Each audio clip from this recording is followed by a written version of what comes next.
All right, we are near playoffs here, so it's very crucial for these teams to win their sets. We are hopping into match one between DNA and Seafoam. DNA going to be going with the quad shooter composition with the T-Tech and 52. Comp's been improved a lot since the buffs to both of those weapons. Meanwhile, we are seeing a dually from Seafoam. I have not seen Shadow on the dually before. They're going to be sticking with the splatter shot, going for those Zuka snipes on the crab and the vacuum charger for Barry. Nice opening as Madness finds the early kill. T-Tech's going to drop with the triple ink strike to try to stall there, and they're going to end up backing off. Zuka from Madness is able to clear some of the space in the front. I think the crab used at the same time is a bit of a mistake, though. One of those specials would have done the job. Both of them is a waste. And DNA is cleaning up quite cleanly here.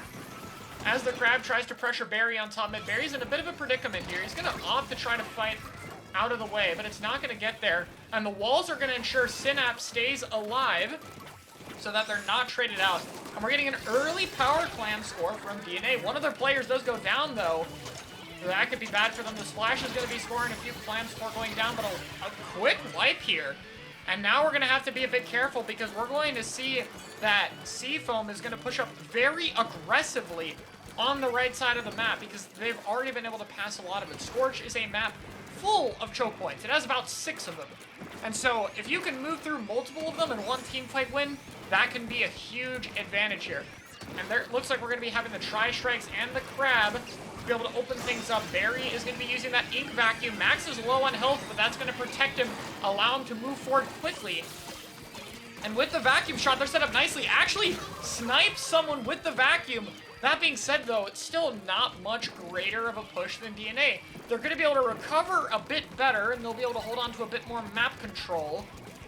But still, only one more clam than the enemy team has scored. Still anyone's game here. DNA is going to set off the Killer Whale and Crab Tank combo to get things started. You want to try to get that other crab to the right. And if we've used 3 specials, we better be able to get that crab on the top right, or it's going to be a bit of a waste. There it is, on the next checkpoint. We're seeing them push in slowly but surely. There's the score for DNA. Much better setup this time. Barry is going to be trying to clear. Synapse going to be sharking while Voice recalls clams. Now Dart coming in with them. Max goes down though. Synapse pops up for the charger, but the splatter shot sneaks up on him, gets the kill. And even with a few scores on the basket, it's not quite enough. And one more clam goes in, but finally the push has been stopped. And once again, it's a full wipe for Seafoam, going to be able to push up and take a lot of space. They only have 1 crab instead of 2, so you can't afford to use 1 crab to set up the second. You have to use other specials to set up the crab in that good position. Using it on top mid is going to mean you're going to have to use a weaker special to clear this right side, but it looks like that's what they're going to end up doing. Here comes the Trizuka ahead of the bucket. Going to be bombing the wall. They're set up here, but they're out of resources quickly outside of this ink vacuum, which is going to get filled up very fast thanks to the crab tank from the defending team and stopping this push. But it is at least enough for the lead on the side of Seafoam.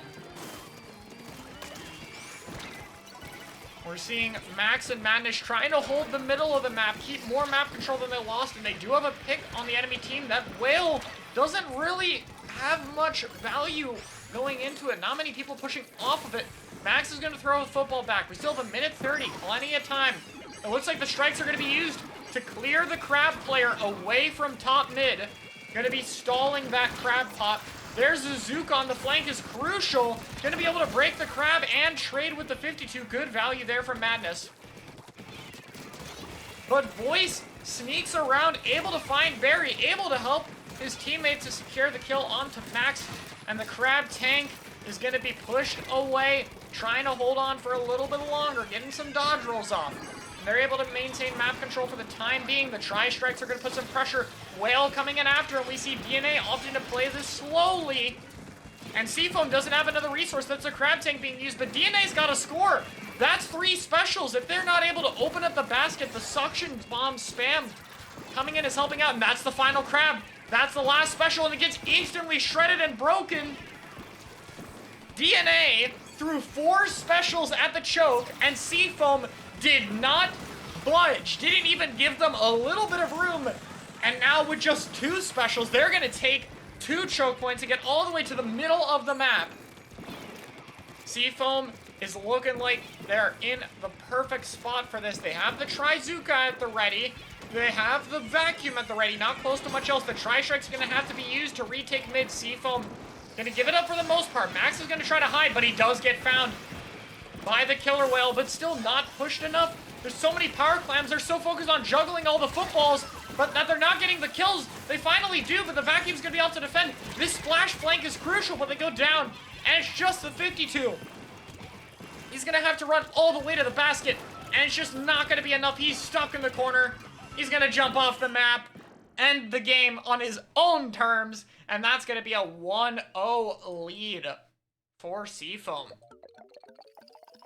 I felt like DNA was waiting for their opponents to make a mistake as they threw special after special, but Seafoam just didn't give them to them, where it was willing to play patient, set up, and be in the right positions in order to mitigate the other team's specials and just kind of, you know, let them go to the wayside.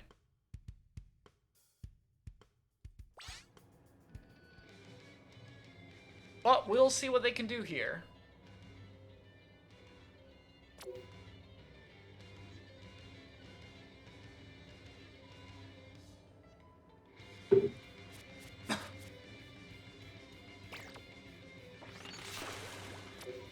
Next up is Tower Museum.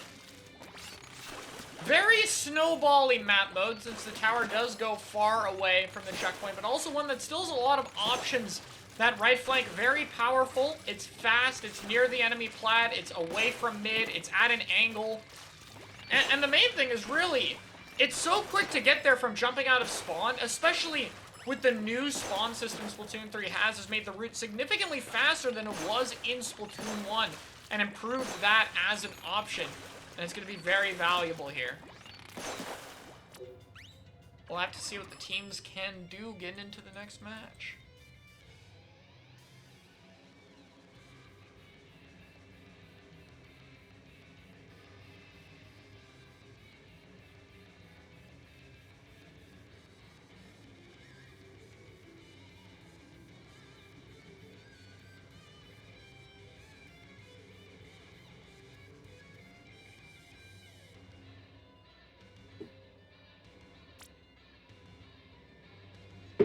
I think Flounder will be dethroned if we get a Reef. I'm hoping for Reef.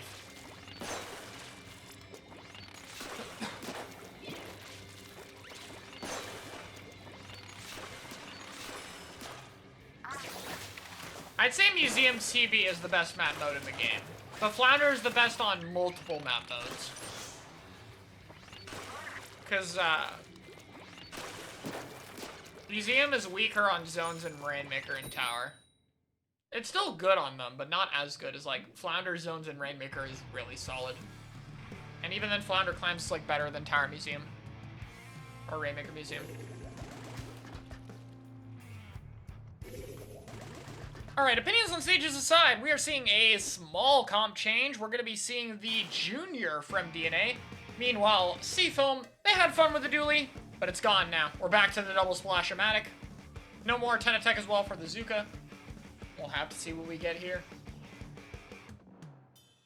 Barry is set up quite aggressively in the middle of the stage. We have an early crab tank on the right side, going to be able to break that wall to get set up there, but then the opposing crab with the Killer Whale for support is going to be able to get quite a lot of value. And we're seeing them push in burst bombs here.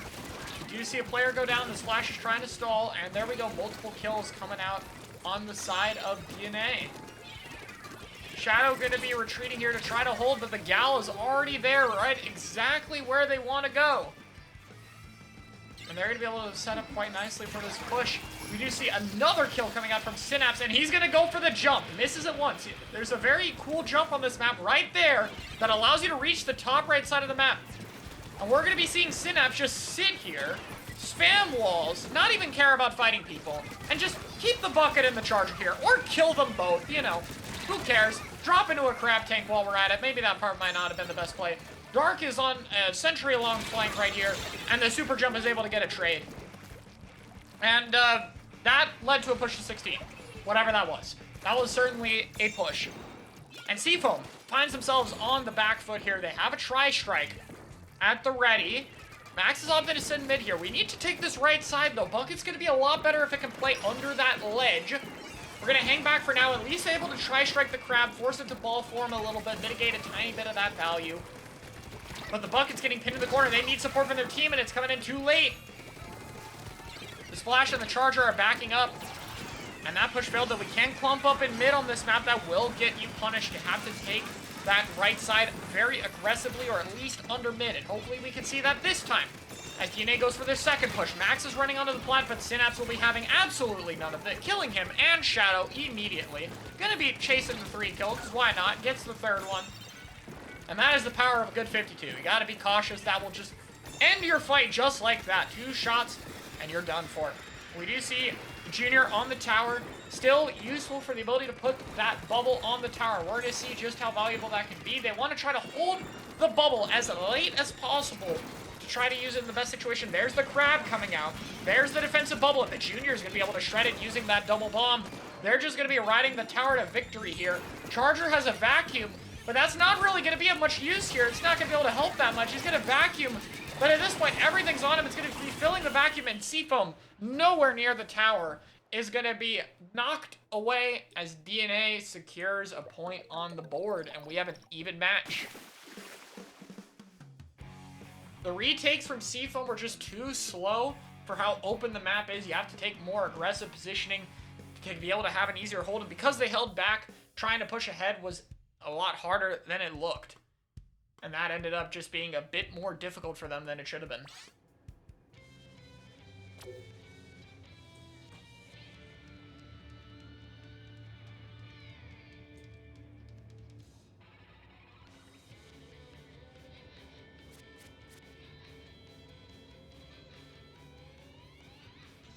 Hold on a second, I'll be right back.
I am back.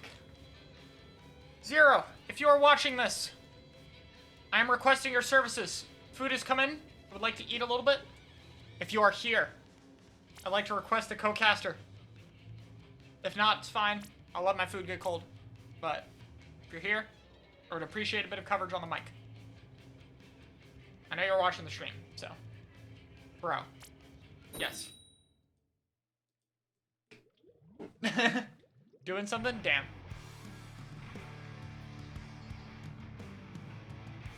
Oh, well, anyway, we got this. Game 3, Undertow Rainmaker. And again, 4-shooter composition. Not too much changing here. We got the 52 gal, Splash-O-Matic 10 attack junior. And we have their solid normal opening. We do see the heavy coming out from Seafoam, and the double crab will remain. Still gonna be the splash over the dually here. Looks like that was just a one-time thing from Shadow. And the splash is gonna be trying to fight this 52 on the left side. Takes care of the wall, but struggles to find the kill. And Synapse gonna be holding onto the right side of the map as the strikes come out. I thought we might see a dapple dually from Synapse here, but it looks like they're opting to stick with the 52 today. And they're set up pretty aggressively here. Gonna be able to drop the wall. And these players who drop are going to have to clear that first. They clear the wall, but Synapse wills, which gives them enough ink for another wall, and the will's able to find a kill. Locked onto 2 people very close to each other, makes it difficult to dodge, and a lot of kills coming out. That's going to be really nice for them. Barry is set up on the right side, going to be able to pick off that Rainmaker and set up the Wavebreaker, but not before that checkpoint has been breached. Definitely worth going a player down there. Now, DNA is with the tough task of trying to keep this push going. They need to set up a bubble to be able to allow their team to jump in safely, but it might be too little too late. At this point, the tri-strikes are coming. But Zeke might be able to turn it around. Not quite enough. The Rainmaker is going to reset. They might still be able to win this fight. They do, but the Rainmaker goes back. It's going to buy them a little bit of time. Did you see the bucket setup on the right here finds an early kill onto Zeke? Going to be set up here and just trying to maintain this side of the map. Very good at clearing enemies on the grading without putting themselves at much danger. We're going to be seeing Voice with the Rainmaker going down, a bit unfortunate there. And then the 52 immediately gets chased away by a crab. Dark goes down. The T-Tech going to be sharking for a kill. I mean, it's fine. Kill's fine. Would have preferred a little bit of a more delayed kill or going for the Rainmaker, but that's definitely going to give them a little bit of an advantage here. However, it does mean that Seafoam's going to be able to set up. They know every player of the opposing team is down. That's going to allow them to be very aggressive. Crossing the middle of this map is a big challenge of Undertow. That's the hard part because it's just such a cramped and condensed middle of the stage. You see a crab battle royale featuring a third crab stepping in, and that's going to be the fight win. The Junior is going to be backing off. They have that bubble. They're going to try strike first to buy a little bit of time. Try to cut off the frontliner, who's going to back off and play it patiently. Voice has this bubble. They're going to be able to pop this on the right side here to defend the checkpoint and allow them to set up in a bit more positions than they normally would. Here comes the splash. Finds a trade. Junior is still holding onto that bubble. Excellent plays. Patience here, waiting for just the right time, gonna be able to find a kill, and now is where that bubble's gonna be devastating. They're not gonna be able to walk forward at all with how many players are down, and that means the crab tank's gonna be set up beautifully, finding the kills, and that just leaves one sole member, Seafoam, on the respawn. We're back to square one. DNA holding quite well here. Voice bringing the Rainmaker to the middle of the map, and they're gonna try to push on the right side. Good not to be satisfied with the 60-point push. It's something, but it's definitely not large enough of a push to feel safe, even with that checkpoint still intact. You see the crab tank coming out from Shadow. One player goes down. Jump to the middle of the map might have been a misinput there. That's a bit unfortunate. Going to be striking to clear the left side right away. Gets some space here, and they're going to be running that Rainmaker. This is the part of the match we've been waiting for, but DNA is just shutting down these pushes fast. Zeke going to be able to stall long enough for a trade, and the Rainmaker tries to solo it, is able to get a kill, but not much else. And we do see DNA taking the middle of the map quite nicely for them. Dark going to be using that crab tank on the left side, looking for a kill. Finds one, gets dropped on by the splash, gets his crab shredded, and goes down to madness. However, DNA is going to try to break it away. That burst bomb might be enough to just barely stall it. That could have been dangerous. All of the Seafoam players were defending in the middle of the map. And so if that Rainmaker got past them, it almost certainly would have been some extra points. Seafoam doesn't need much here. Maybe it might be worth going for the right checkpoint at this case, because all they need is the checkpoint and literally one more point afterward. A quick breakaway to the other side might be what they need. Barry is trying to hold on for dear life on this left side of the map to keep pressure applied. Here comes the first crab tank. Gonna be able to clear ahead of the middle of the map. Gets a kill onto the T-Tech. This is looking good for them. Seafoam with the Rainmaker gonna try to push this here. They're gonna try to go for the right side checkpoint. I predicted it. Here we go. They have every player set up, but the bomb spam is devastating. Max goes down. Synapse is on the flank. They pick off Synapse. That's absolutely huge. They have a lot of time. The Rainmaker timer will reset if they hit the checkpoint. It looks like they're going to switch up the push to the left side. No one on DNA expected this, but they do have tri-strikes. Barry manages to dodge them. They stay alive. They get the checkpoint. It's not over. Dark is going to have to try to stop this, but they see him immediately pick him off, grab the Rainmaker, and snag the lead at the very end. And wow, what a stalemate of a game. We barely got past the 60-point marker. Both teams really struggling to find a push onto the other, but but Seafoam able to make it happen in the end.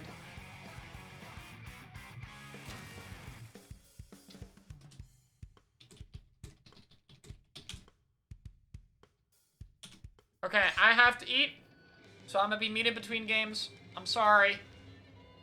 My food got here, so.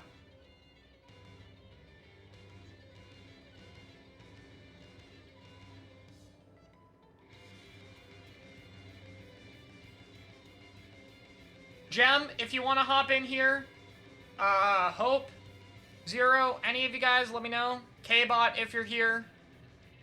If anyone wants to hop in and help out, then you guys can hop in with us. Just let me know.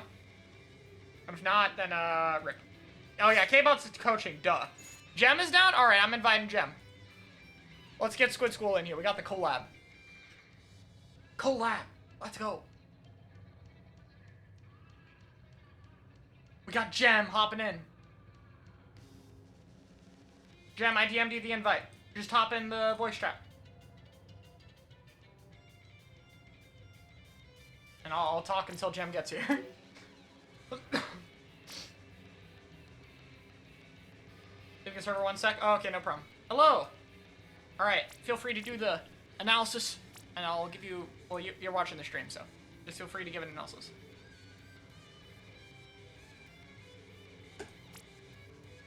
Here. Okay, have fun. I'll talk when the games are on. I'm just gonna, between games, I'll eat, and you can do analysis and shit. I don't know. And we can co-cast. Alright, what can we expect?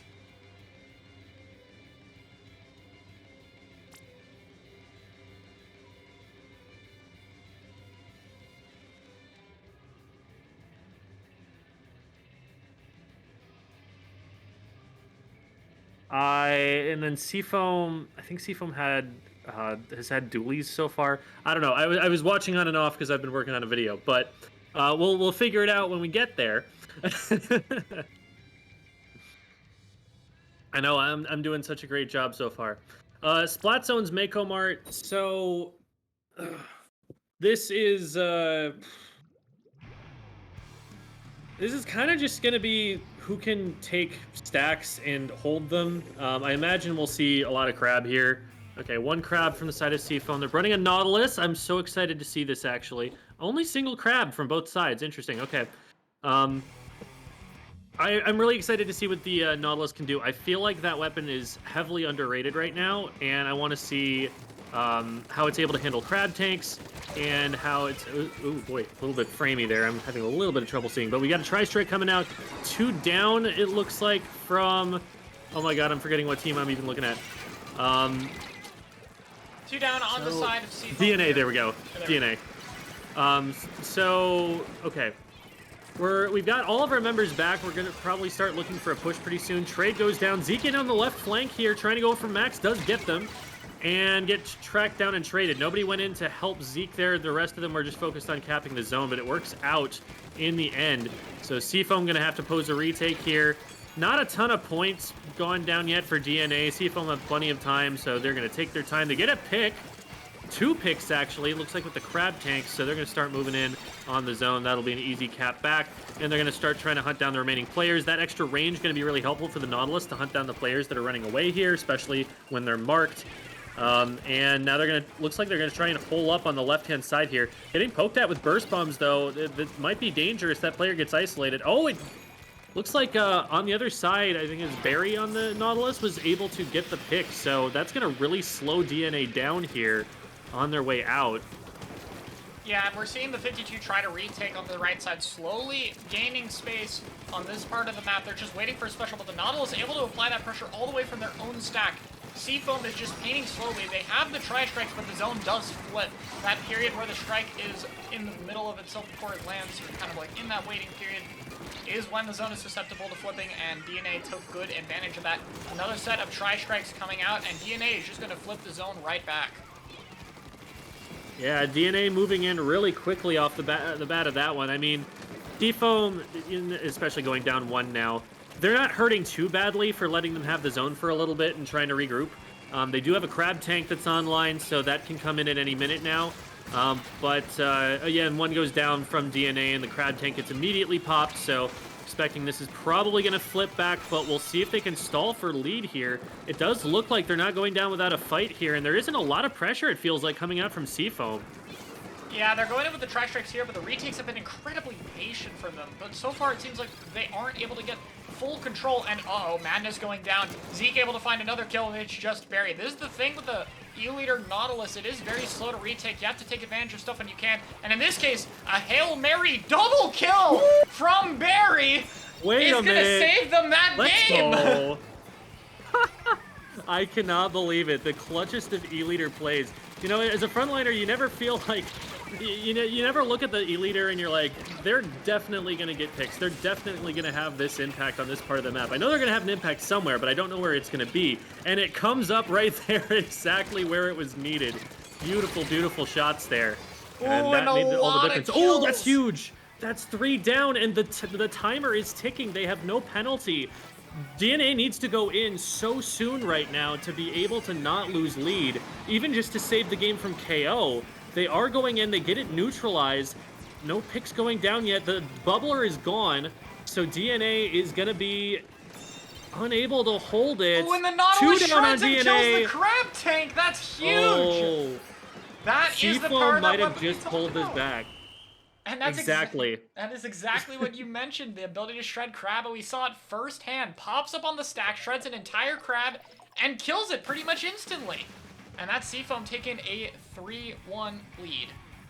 That was really interesting to see how Seafoam played that. They had what feels like no front line on the left-hand side of the map. It felt like obviously the Nautilus is what's trying to fill that role, right? But they have to play so passively to be able to keep their range. So there were times where it was like, okay, where's the pressure? Where's the pressure coming from? I don't feel like there's any pressure here. But the Nautilus was able to come up with the picks when it needed to, and then the E-liter was also coming up clutch. So since they were able to hold that left-hand side without a short-range shooter on the stack, without a crab tank looking that way, kind of like able to draw off players on their own without needing any extra help, the right side was a really strong position for Seafoam, and it looked like they were able to capitalize on that when they needed to cap.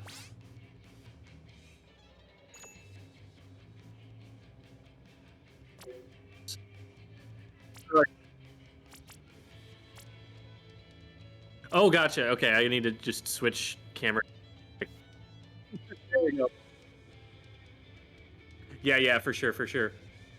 All right. Yeah.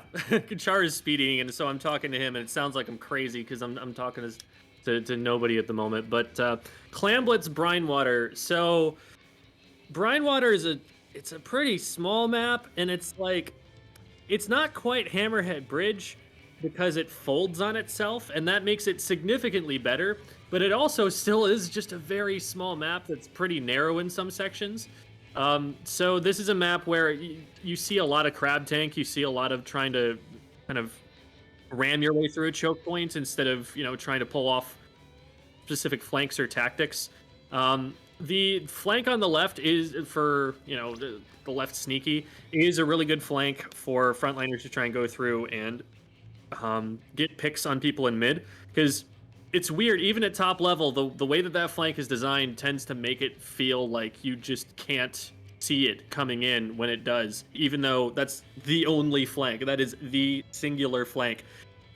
It's still really hard to check because the direction that you want to be looking in is basically the opposite direction. So that does add some tactical depth to it, but it is still a map where crab tank is pretty strong. And in previous meta, we've seen, a ton of double crab here.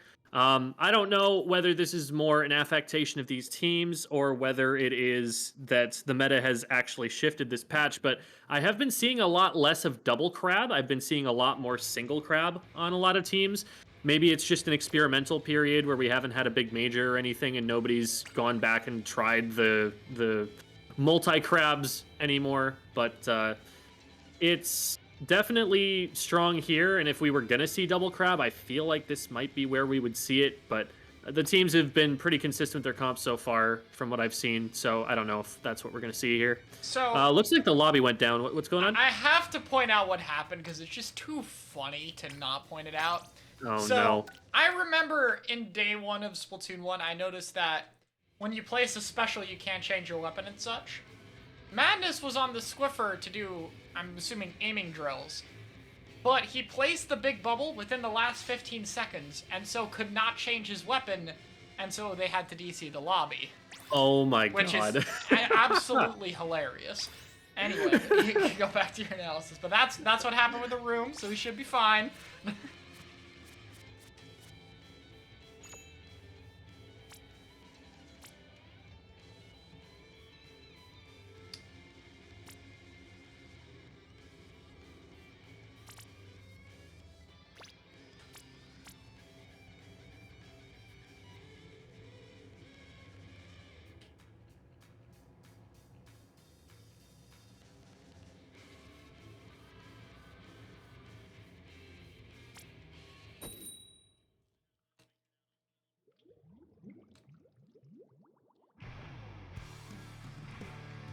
Blitz, Brine Water underway. Let's see if we see any changes on the comp front.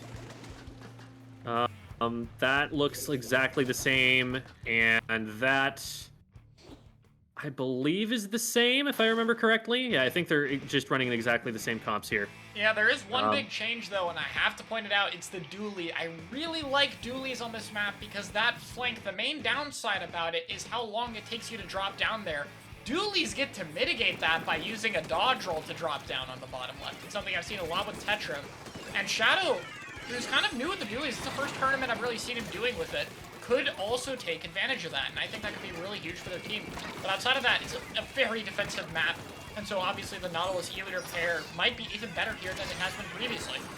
Yeah, that's a good point. Flank on the right that we just switched away from, and it does look like DNA have a way in towards that basket. Just a couple players in the way, but a killer whale to get there, and the 52 does look like they get pushed out. It's been interesting. I've been expecting more of the front line of DNA to be rotating over when plays like that get started, but it looks like we're getting caught in multiple fights at the same time. It feels almost a little bit uncoordinated, unless maybe they're looking for clams or they're trying to paint for specials or something that we can't see off screen. But it feels like there are some opportunities that are being missed here and there because of just not having people where they need to be in position to aggress. Yeah, and it's led to a bit of patient play so far as both teams try to get started. And so Nautilus throws in a Storm, and that's going to be a great way to open this up. You can see it covers pretty much everything. And getting that far left bunker area is really what matters most, but it's going to be hard to do that if your flank isn't cleared. Zeke down here going to be able to shut it down. And the flank is even more powerful in Clam Blitz with the addition of that rail. It actually makes the map feel quite a lot better.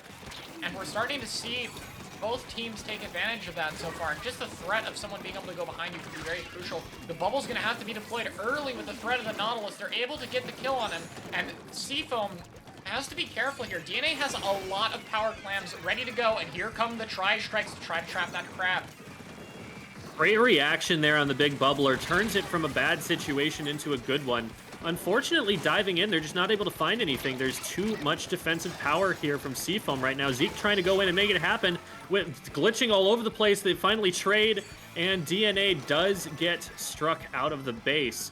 So now it's Seafoam on their way to try and make this happen, but there are just so few ways to approach this choke point, and the one flank angle that you've got puts you right up in the air, so it's really difficult to actually get across from. You need a pretty significant advantage, and trying to push that advantage around a blind corner can be really tough.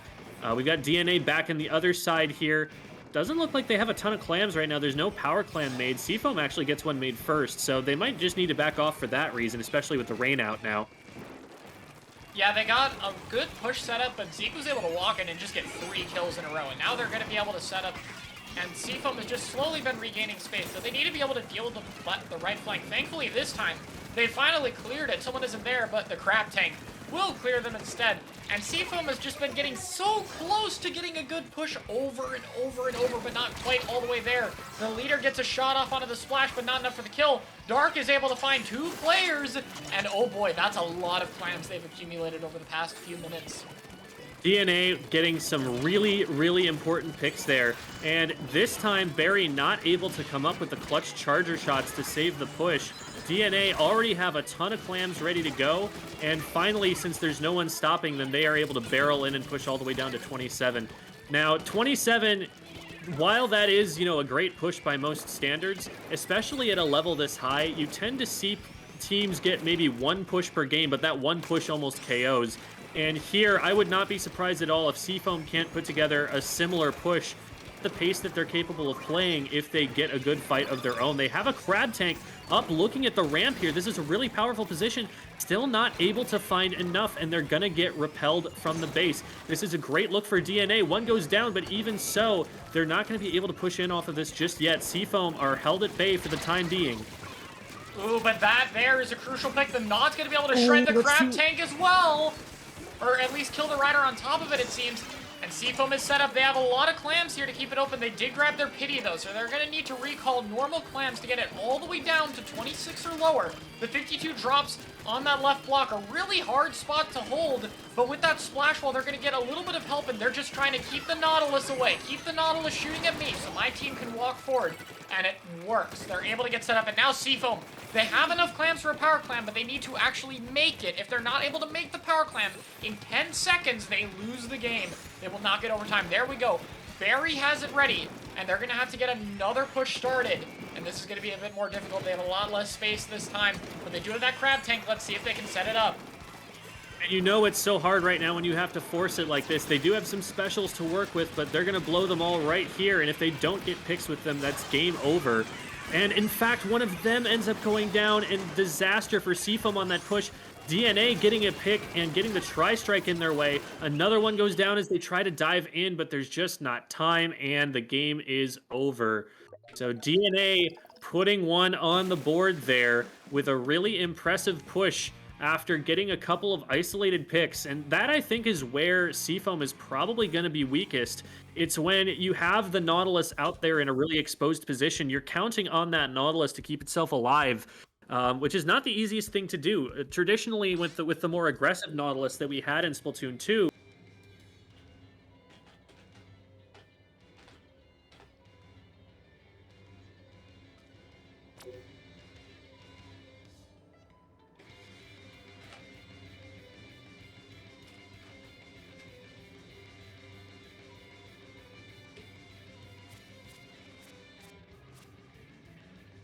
think DNA capitalized well on there and almost managed to capitalize on the previous game. Would have gotten away with it if not for, again, those clutch shots from Barry. So I think if there is a weak point on Seafoam's lead here, it is in the Nautilus not receiving enough support to function the way that it might want to. It's not the most mobile weapon. And if it's not set up, then it could get isolated depending on how you try to use it. So we'll see how that develops, especially with a charger. Having Nautilus plus charger makes it harder, because if the Nautilus is playing more like a pseudo anchor, I could totally see it where it can just play that weak side and back up if it needs to. But when it needs to be applying pressure because the E-leader's already holding it down someplace else, that might be something that DNA can pick at a little bit. We'll see how the rest of it goes. But the fact that it can hold its ground almost against a crab tank and shred it as easily means that if it is able to ever call in any help, that it's going to be a force to be reckoned with. I just worry for how far away they're positioning it from the rest of their team and whether they're going to have enough paint for it so that it can get away from being rushed the way that it has been a couple of times here to set up for pushes.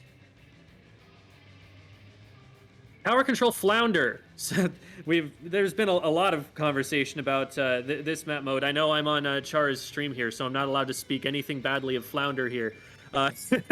No, Chara did come on record and say that tower control is probably the weakest mode for the map, and I would definitely agree there. A little bit snowbally is my complaint with it. I think the map by itself is phenomenal. Just the extra verticality, the extra mobility that teams are going to be able to have moving around it. But having a tower that has to push downhill at you, that feels really bad to try and defend. And we do actually see Double Crab coming out, not for the previous map, but actually for this one. This is a very different comp we're seeing out of Seafoam, actually. Nautilus is gone. We're running a Tri-Slosher. So we're going to be trying to go for these picks over the top of ledges. It makes a lot of sense here. Inkjet picks over the top of ledges. Like, this is one of the stronger maps, I would have to say, for a weapon with Inkjet and for a Tri-Slosher. So we'll see what this can do here. I'm really excited to see more Tri-Slosher play, especially if it gets another kit. So I think that there's a lot of potential in this weapon that we just haven't had a chance to see yet in Splatoon 3. Yeah, I absolutely agree, and Mac's already doing a really good job here. Seafoam switching their comp around the Tri. It's a really good play. Narrowly avoids the splat bomb. And Barry doing the E-leader here. A lot of backlines are afraid of playing on this map with an anchor weapon, but we're going to see just what that weapon can do when played correctly. And this wave breaker spot is disgusting. Taking advantage of that little bit of extra protection from the pole and the wave breaker to just block the tower as the waves keep people away. And And that gets you to the third checkpoint, and DNA is already all in the front. There's no flanks to worry about here. They're going to instead opt to try to play around the big bubble to secure space, which did work. They were able to get 2 kills and shut down this push a little bit earlier than we might have expected. And the killer whale is at a great angle to disrupt that crab tank and force it away. Going to throw some tri-strikes at it for good measure. Yeah, it did look like maybe... I might even say that some specials might have been used a little bit early on that push, just because it got to like 33 and then everyone's looking at each other like, wait, we've got nothing left. Where do we go? So they kind of ran out of resources there and had to back up, lost a couple players on the retreats since they were committed from being down the hill. So it goes back to mid, and now we're going to have a reset to a neutral position here.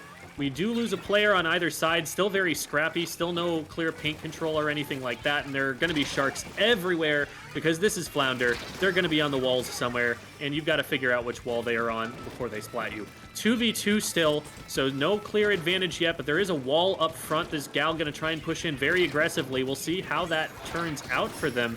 The walls are getting shredded really quickly, but the whale is able to come out and finally force someone backwards. It looks like they feel confident to move forward. Zeke gets another one, and we might be able to clear first checkpoint here. It looks like DNA winning themselves some control. They wall the crab tank off. And there's another one from this really awkward angle here. This is a weird stage for crab to find a position for, so we'll see if that comes back to bite them from the weapon select screen, but still feels very neutral. Yeah, they were able to stop that push, but they invested both of their crab tanks, and if DNA could start another push sooner, which it looks like they're going to do, Seafoam's going to struggle in the resource department, unless if Barry just finds an immediate kill. And now the bubble has to be invested early. Luckily, they're able to find another kill, and DNA is going a little bit special happy. I'm not sure if all of these were needed. The bubble, the tri-strikes, everything, it seems. And that's going to lead to a bit of a scrappy fight here. Oh, that player had crab tank when they went down, though. The T-Tech slight range on the splash coming in handy until Max shuts it down. DNA did just barely manage to clear that second checkpoint, though, and it's just ticking off. A little bit less time required on the next push. A little bit less time required on the next push again. And maybe that's all they were going for. Maybe that's why they burned all those resources so quickly. They're like, we've got 2 minutes left on the clock. If we get this checkpoint and we get the tower back to there, then it's just it's smooth sailing straight down. Like I just said, they got the tower. They're back here, smooth sailing straight down to a lead already. Are they going to go for more, though? They might have a chance at the checkpoint with all of the specials going out, but they're going to have to be quick about it. Madness is already on the tower. Can they get in behind and disrupt this? Not completely. Dark is still on there. There's no angle for Barry. This might be game over. And it is. Incredibly nice job from DNA, knowing how to play that push, knowing how to burn resources, but get picked off just a little less enough in order to where they can keep that tower going. And that's important in tower when you have that special advantage. And now we are tied up 3-3. Seafoam's lead, gone. We are effectively in a best-of-3 set now, and both teams are even. Man, this has been an exciting bunch of top-level LUTI matches that we've been seeing recently. Like, I heard Micklin Heroes' Div 1 group, they had every single match go to Game 9. and they got first in their group. Like, that just shows how closely matched all of those teams were. And we're seeing some really similar fireworks in Div X as well. Splatoon players who are looking for good matches to watch in the West are eating well right now. Moving on for Game 7, which will determine who has the advantage all the way up until a potential Game 9. It's going to be on Rainmaker Sturgeon Shipyard. This is a map that, while it doesn't look super different, is very, very different from how it was in Splatoon 2, with the much more defined routes for the Rainmaker to push, fewer options, but those options more kind of, they're more of a highway now than they used to be. They're less improvised, they're more set, a little bit narrower in a lot of cases too. So thinking about the comps that we've run, I think Seafoam is going to be scratching their heads a little bit about what exactly they would like to run here, because they have done a couple of different things and they've kind of switched off of them. Maybe it's possible, you know, that they had this set comp ready to go for that particular map mode, and now they're just going back to basics. but it almost felt like maybe they were trying something different. Maybe they were talking about, okay, we like the Nautilus idea, let's try it out. Okay, maybe it's not working so much. I think this match will give us a better read on how they're feeling about their weapons. All Getting right. started. Yep, we are. Sorry, I had to run back. Oh yeah, all good, all good. Oh, we see the double splatling comp coming out. And DNA gonna just they've stuck with 4 shooters the whole time. Why change it now? Gonna keep it up here. And double splatling should be pretty good against all these shooters here, especially since there's only 1 crab tank to deal with, which is kind of the main problem for this heavy splatling. In a lot of cases, heavy can really struggle to fight crab. And yeah, both teams are getting set up here. With the other team not picking an E-leader and only 1 crab, it feels like as good a time as any to try and run a heavy, especially if you're as experienced on it as Barry. Well, we're going to pretend that we didn't see that, and Seafoam wins a very hard-fought battle to get to the first checkpoint there. You know, they were being shot at the whole way. There, we got you, buddy. We got your back. So they grab again, and this time they're just going to drop it down into court. They're not going to try and contest the left side at all. They're going to rotate and catch 3 players in rotation. This is huge for Seafoam. They might be able to run this pretty far. This is probably a winning push already. Clever jump across there for the shortcut, and 1-point stop. It's going to have to be a KO if DNA want to make it back in this game right here. Really strong start for Seafoam. Yeah, what an excellent play there. Normally that rotation from left to right side is really hard since that sponge was taken away, but they just did an expert job of realizing it would make DNA panic, and because of that panic, they would be able to get some kills from Barry. And then they also almost break away and dunk the Rainmaker and get to 1 a second time, as if getting to 1 a single time was not good enough. Yeah, Rainmaker route players, take notes on that push that we just saw. That is a very fast way to get up to the goal there. And it worked out extremely well for them to almost KO at that moment. You know, just a little bit of pressure in a different place, and that might have actually ended the game then and there.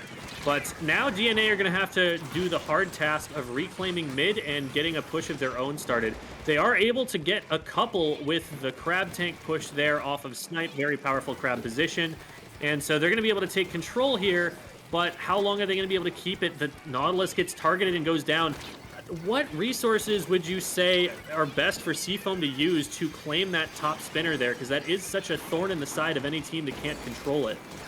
Honestly, when you are holding here, you have a lot of good positions in mid. As minimal resources as you need as possible to pressure the enemy spinner, the better. Because if you can get set up with a crab tank on the enemy snipe, that's when pushes can get devastating on this map. And so being able to get rid of really anything else is a much better way to go about it here. Dark getting stuck in the corner a little bit. Zeke is trying to find a way in, but only a trade might not be good enough. At this point, even the checkpoint's going to be difficult. They're trying to do the jump from the snipe, and they actually do get it. Seafoam seemed a little bit afraid to contest it, and now the T-Tech goes down, and suddenly this is looking a little bit scary, and we're starting to push up near that Rainmaker pedestal. And at this point, they're just trying to play for the crab tank, get a safe crab, and try to hold on. But you're getting shot at, you're getting whaled, you gotta be careful. But luckily, the crab is able to pick off the rain in the nick of time, but this push isn't done yet. Okay, the whale goes off maybe yeah. Now it's done. Whale goes off maybe a little bit early there to try and challenge the crab. You have to think that that's one of the primary purposes of that whale, to be able to hit through the crab tank, because there's only so much else you're going to be able to do to stop that, except to flank it, like they did end up managing to do. But it ends up panning out just well enough on the defense. The crab is able to pick off the Rainmaker, and so now we're back to mid and taking this over again. Nautilus does this time succeed on the top. Oh, gets 2. That's huge for Seafoam. That will buy them a lot of time. And DNA do not have a lot of extra time to waste at this point. Only 70 seconds remaining. And the specials are coming out. Seems kind of like panicking right here. No value whatsoever out of that tri-strike. This is not a good look for DNA here to be able to get back into a leading position going into the next game. Yeah, and I just want to point out, Madness, low on ink there, was going to run out, use the rain to be able to not only get the storm off and help with the fight, but also get a sensor to find the person underneath and then go for a kill. really just split-second decision to use the special as soon as possible to just try to make sure you can win the fight, and it's definitely worth it when you're holding like this. Really valuable here. Someone has snuck underneath the middle of the map here. It is Zeke trying to find his way around, but the Nau will be having none of that, and this Nautilus has basically been shutting down DNA the entire, like, past 3 minutes, it feels like.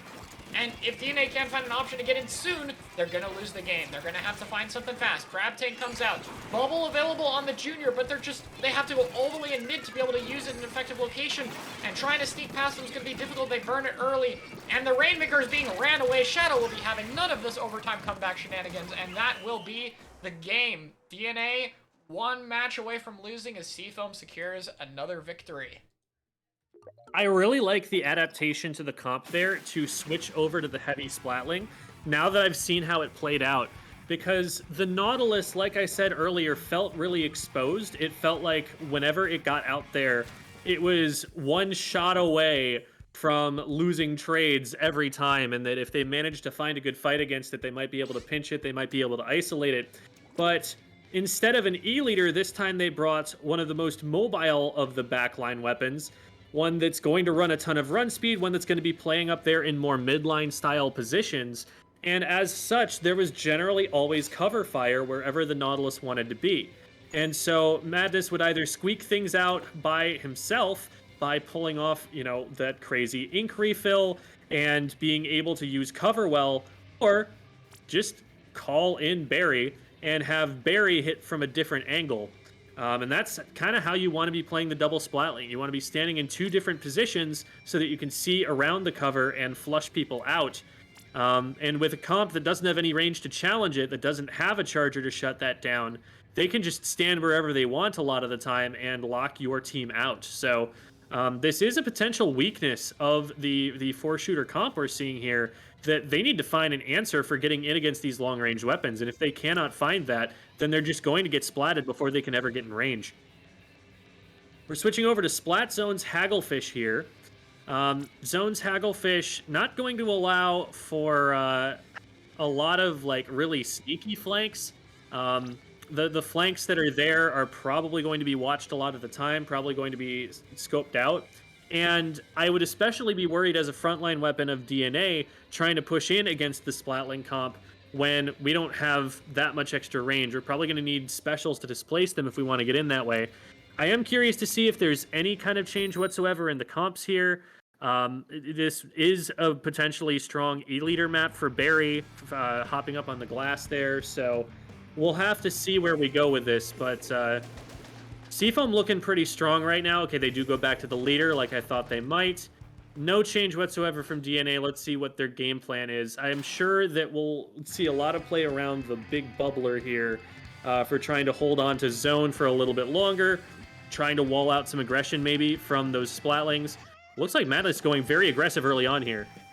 Yeah, immediately finding a pick. I'm surprised to see the E-liter. This is just one of the best heavy and wavebreaker maps in the game, but it's also one of the best E-liter maps, so not too surprising.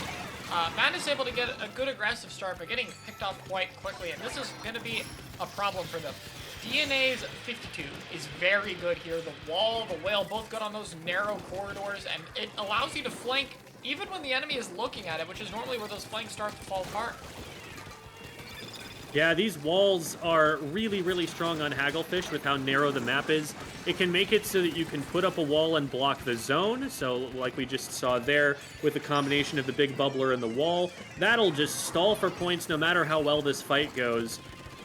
So they're going to need to find a way to shred that when it gets in their way. Rain goes out onto the zone here. Madness trying to make something happen, but they are kind of pinned in the corner here. They're kind of being held out of the game right now by Synapse.